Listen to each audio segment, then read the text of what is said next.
Assalamualaikum. Hari ini kita akan mempelajari subjek adab dan akhlak. Topik yang akan kita pelajari hari ini ialah adab ketika bermain. Apa itu bermain atau bersukan? Bermain atau bersukan adalah salah satu aktiviti sihat yang patut dijadikan amalan dalam kehidupan seharian kita.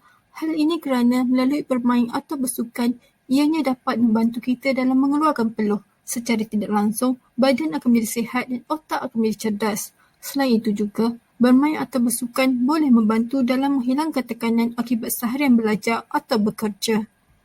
Terdapat pelbagai permainan atau sukan yang boleh kita lakukan. Antaranya ialah badminton, bola sepak, renang, berbasikal, memanah, menunggang kuda, berjoging, bowling dan lain-lain lagi. Mari kita huraikan pula satu persatu mengenai adab bermain.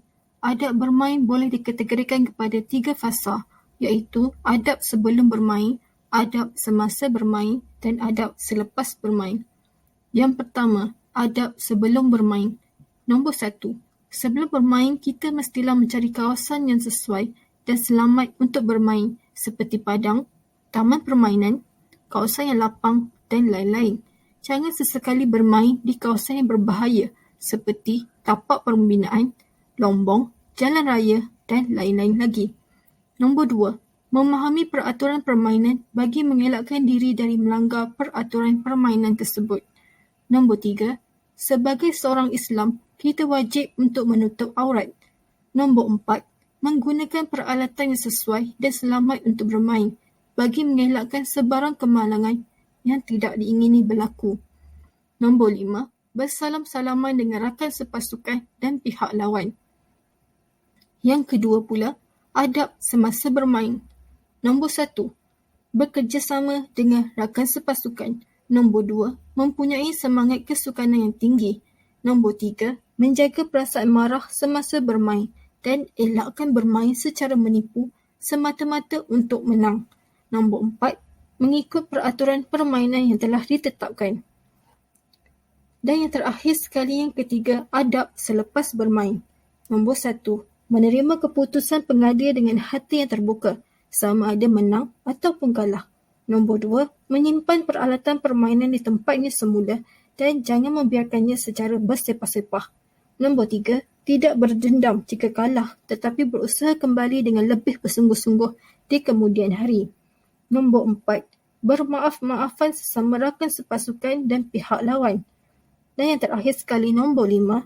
Tidak mengejek pasukan yang kalah kerana ianya akan menjatuhkan semangat kesukanan dan emosi mereka. Larangan ketika bermain. Nombor 1. Tingkah laku kurang sopan atau kasar. Nombor 2. Tiada semangat berpasukan. Nombor 3. Melanggar peraturan permainan.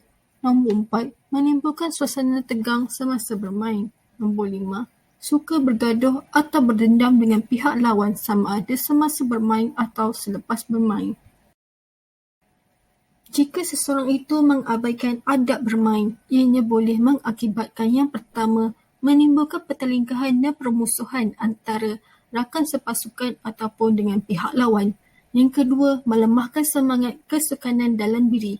Yang ketiga, mencemar dan merosakkan maruah pasukan dan diri sendiri. Yang keempat pula, dijauhi oleh rakan sepasukan. Dan yang terakhir, yang kelima, mengundang kepada kekalahan pasukan sendiri. Yang terakhir sekali ialah hikmah adab ketika bermain. Apa yang kita dapat bila kita mengamalkan adab ketika bermain? Yang pertama sekali, melatih diri menjadi seorang yang berdisiplin.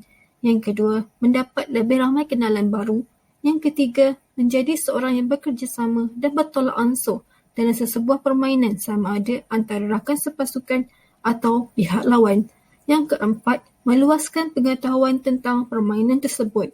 Dan yang terakhir, yang kelima, meningkatkan hubungan silaturahim antara rakan sepasukan dan pihak lawan.